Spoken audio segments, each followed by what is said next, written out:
We're going to make a tall, skinny vertical rectangle on this panel over here. Let's start about 2 inches from this vertical line. We'll make a tick mark. We'll make it about 3 inches long. So maybe from here to here. Make sure your triangle is perpendicular to the bottom of your paper, and we'll make that line. Move it over just a little bit so we can have a nice skinny vertical line, 2 parallel skinny lines on this side of this section. Then we'll make the top of it. Line up your triangle to the edge of the paper, and the top of those 2 parallel lines, we'll make that into a little box. I'm going to flip the triangle over so I have a longer edge to measure against. Keep it nice and perpendicular. Now we have a tall, thin vertical line over here. So this box is really skinny. Then I'm going to go from here to the vanishing point. So line it up to the vanishing point. I can keep my pencil on the vanishing point and tilt it down to the bottom of the box. And then I have to decide how deep I want the box. I want to keep it on this panel over here. So we'll put it along the bottom, move in a little bit further than this vertical line, maybe about to here, and make a box on the side of this wall. Everything goes to this vanishing point, or stays vertical or horizontal to keep it looking very neat and clean and everything lining up. All right, if we want something on the ceiling, let's say we want a box that looks kind of like this. You can even estimate first and then do your measuring.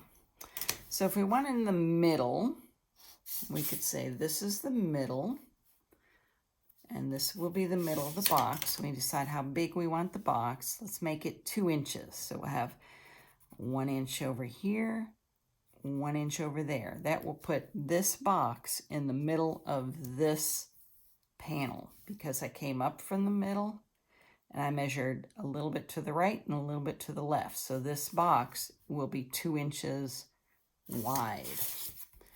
So I can line up my triangle and decide how tall the box will be. Make it about that tall. They don't have to be precise. This one is about a 1/2 inch. Now we can line up with the bottom of the paper and that tick mark. I'm going to flip my triangle over. Here's the other tick mark and the bottom of the paper. Now we have a box in, so far it's just a flat box, but we want it to be in 1-point perspective. So we will take the edges because it's above the horizon line or the point of view. It will go to the vanishing point. And up from here to the vanishing point. And we have to decide how deep we want this box. I'm thinking about here. So we'll line up to the side of the paper. And we'll draw the line between those 2 converging lines. Now we have a box on the ceiling of this little room. You can get rid of the converging lines so they don't become too confusing. And we have 1, 2, 3, 4 boxes. I'm going to put a doorway on this side. And I think I might have made this a little bit too wide. I'm going to change that into a chair. So I'm going to make this box a little bit skinnier. And when I change it on this side of the box, I also have to change the top of the box. So I'll make sure that I'm staying perpendicular. And I'm going to make that box a little bit smaller. So I'm going to get rid of that. We're going to be changing this into a chair. So about halfway is where the seat of the chair will be. I'm going to line up my triangle. I'll put in where you sit down. Put in a little bit of thickness to hold up the seat. Then we're going to put the legs in. I'm going to make this real boxy so that it looks sturdy. I'll make them about equal, the front leg and the back leg. It'll get a little skinnier on the front as it's going away from me, and a little skinnier on the back leg as it's going away from me. So get a little bit skinnier. And then this will point to the vanishing point. You can put that on top of there, make it go to the vanishing point. You can line back up to the vanishing point, put the front of the seat. And we can also put the back of the seat here. And then the top of the seat. And then to show the back part of the chair, I would start here. Actually, I would start right here and keep it perpendicular, line up to that, come down, line up to the vanishing point, and put that part of the seat. And I have one part left, and I have to flip the triangle over so I have a long edge to measure against. Line it up with that. And we can change this box into a chair. Get rid of any lines we don't need. We can get rid of the line between the chair legs. If we wanted to change this into a bed, we could make the footboard, give it a design. It doesn't have to stay square. You can give it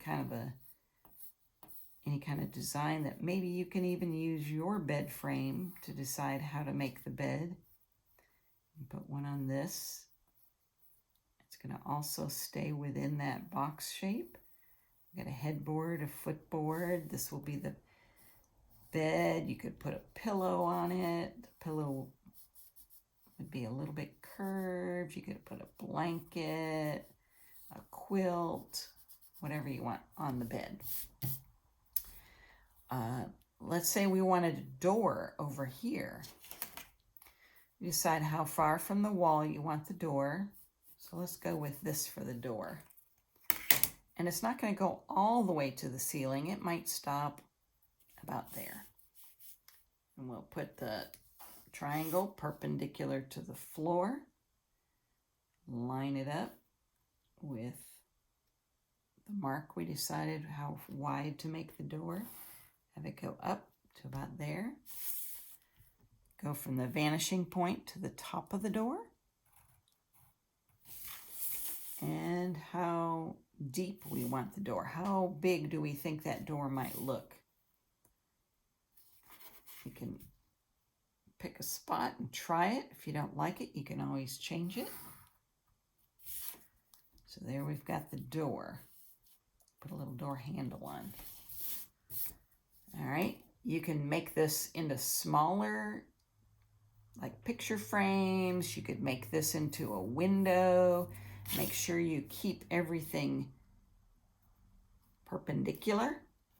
Like if this was the center of your window, you could make window panes. All of these, you want to make sure that they are nice and straight and perpendicular. You could figure out your measurements, or first just estimate and then go back in and put in how big you want your windows to be. Everything should be on the back wall. They would all be vertical. and horizontal, making sure you keep your triangle nice and straight, lined up with the paper.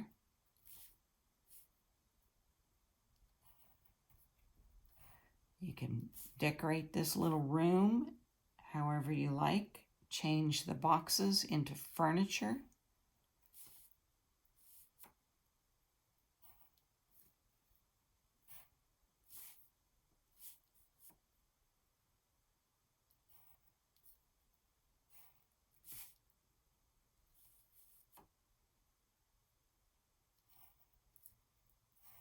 Here we've got some windows. We'll want the windows to end about the same as those windows do. Make sure you keep it perpendicular to your paper. Give it some little window panes.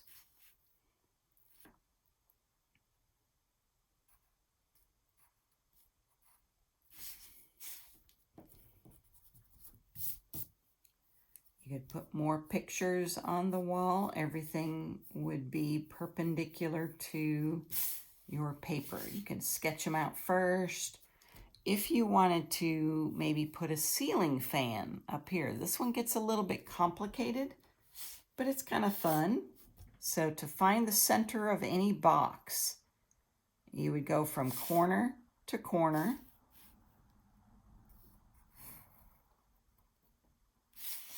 And this corner to this corner.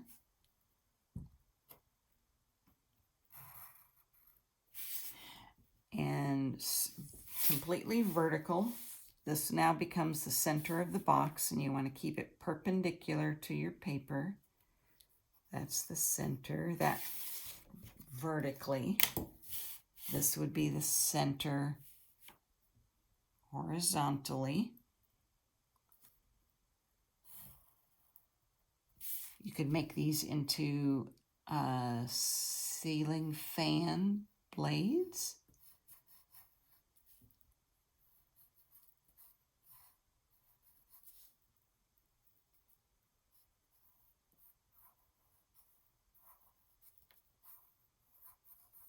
You could put a little light coming down from the ceiling fan.